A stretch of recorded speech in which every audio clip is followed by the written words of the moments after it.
Good morning, everybody. Good morning. Hope everybody's been having a good day. Yes. Right now, though, I'd like everyone to please take a moment to think about 3 women closest to your heart. Now think about these statistics from the Center of Disease Control. Every day in the U.S., there are more than 3 women are murdered by their husbands or boyfriends. It is hard to imagine anyone we love to be a part of these statistics in any way. For me, I could have been a part of these statistics myself.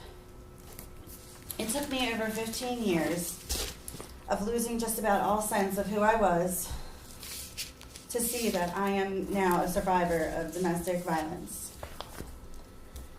I got tired of feeling as though I was constantly walking on eggshells around my partner. The empty promises and always feeling like I could never do anything right had left me feeling helpless and alone. No one should live in fear of the person they love. I reached that point where I recognized I was being abused and I wanted out of the toxic relationship. So why doesn't the victim just leave? This is a question many people always ask. Asking why a victim does not leave the abuser is like putting fault on the victim. It would be better to ask the question, why does the abuser do this? That being said, it is important to understand why someone may not be able to leave an abusive relationship, and then we can show how to help the victim gain access to success, to safety, and become a survivor. Sorry, I'm getting a little emotional. Maybe shouldn't have picked such a...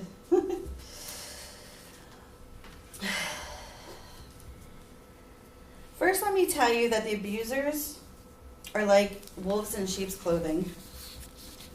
The person was romantic, sweet, and promising.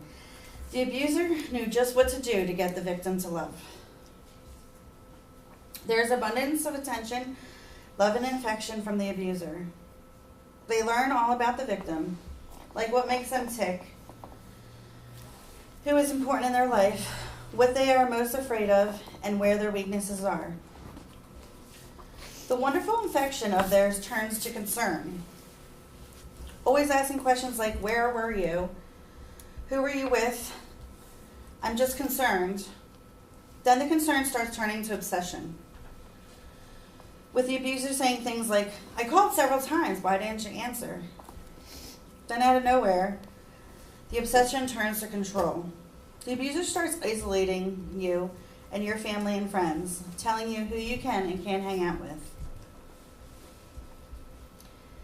The abuser starts belittling the victim with name-calling and making them feel like everything is the victim's fault. The cycle starts all over again with the abuser always saying, I'm sorry, I love you, I can't live without you. This causes the victim to live a roller coaster ride of emotions. The abuser successfully manipulated the victim, making the victim feel like they are the problem, and they do whatever they can to please the abuser. According to findings released by the Center for Disease Control and Prevention in December of 2011, intimate violence alone affects more than 12 million people a year. It also states that nearly half of all women and men in the United States will experience psychological aggression by an intimate partner in a lifetime. Now, over time, the victim is starting to be able to see the wolf that is hiding in the sheep's clothing. The last thing the abuser wants is for the victim to gain control. The abuser doesn't want the victim to know that they are actually the problem. If the abusive partner in any way suspects that their significant other is taking control of the situation, the abuser will surely do whatever feels necessary to regain the power and control they once had. In 2018, in the Clarion Ledger, Wendy Mahoney Executive Director for the Mississippi Coalition Against Domestic Violence, states, "Domestic violence is all about power and control. And when a woman leaves, a man has lost his power and control. The statistics are that women in abusive relationships are about 500 many times more at risk when they leave. Not only does the victim love their partner, they are afraid to leave. Most likely the abuser has the victim feeling they are the only ones they have. The victim may want to leave, but where do they go? The abuser controls all the finances and has isolated them from their family. If they have children, the victim worries for them. What will happen? They need their dad. Will social services take them? The abuser knows the victim so well because of all the attentive listening he did throughout the years. He knows all the victim's fears and has already begun to plan all of them. The victim is not sure they have the strength because they've come to believe everything negative and nasty that the abuser had told them about themselves. According to the 2018 statistics, National Coalition Against Domestic Violence in Women, women are 7 times more likely to be killed in the 2 weeks after leaving than any other time during the relationship. Finally, in order to safely escape the wolf, the victim is going to need help.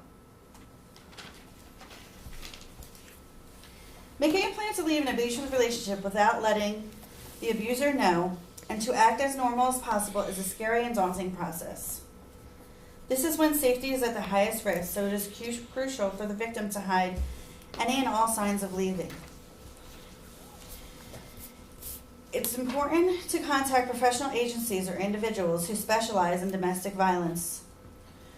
Whether they choose a therapist or another resource, such as a National Domestic Abuse Hotline, these agencies can help anonymously, can never say that word, and give several resources to call, such as shelters, support groups, legal help, financial assistance, services for children, and employment services.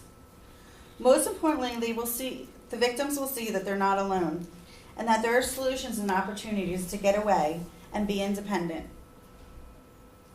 If they have no friends or family with whom they can safely live with, they finally found the safest time to leave, there are shelters where they can stay temporarily for their children and themselves. These places will help find a permanent home and a job and other things needed to start their new life. I personally have seen these shelters. Their environment is clean and secure, and the staff is reassuring and helpful.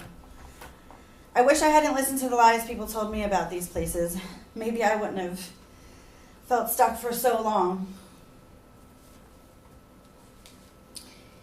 The 2017 statistics from the National Coalition Against Domestic Violence states that on a typical day, there are more than 20,000 phone calls placed to domestic violence hotlines nationwide.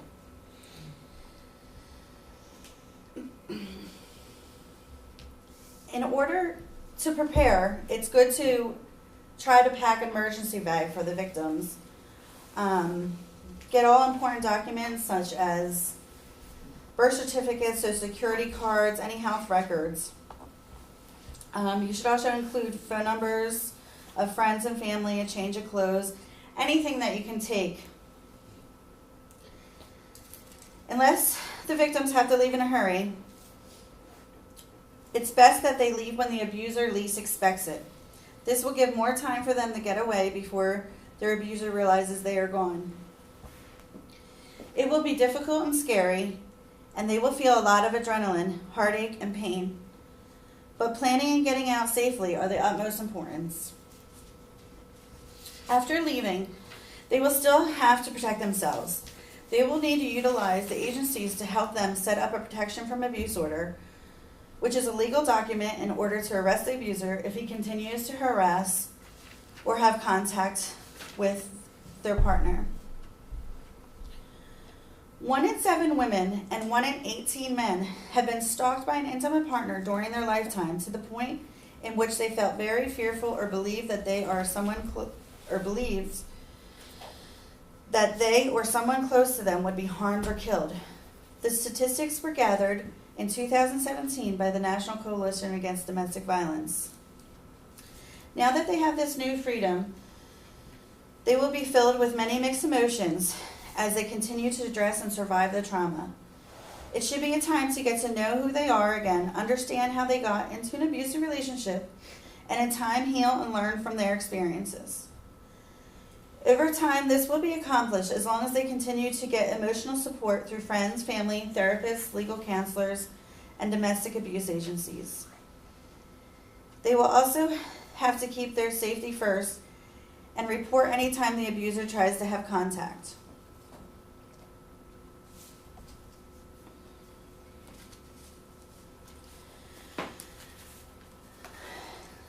So now you all know the seriousness of domestic violence. The answers to why victims stay, and according to my survey, the 60% that didn't know how to help the victim know now and can help them survive. No longer do we need to ask the question, why does the victim stay? We know now that it is only a form of victim blaming, and it is not the victim's fault the abuser couldn't control their own healthy behavior. Finally, the chain can be broken and be free from abuse in order to live a life of dignity and safety. We are all worthy of and deserve to be treated with respect. If you or someone you know is in an abusive relationship, speak up and break the chain of abuse. We are not alone. We are heard, we are believed, and we are survivors.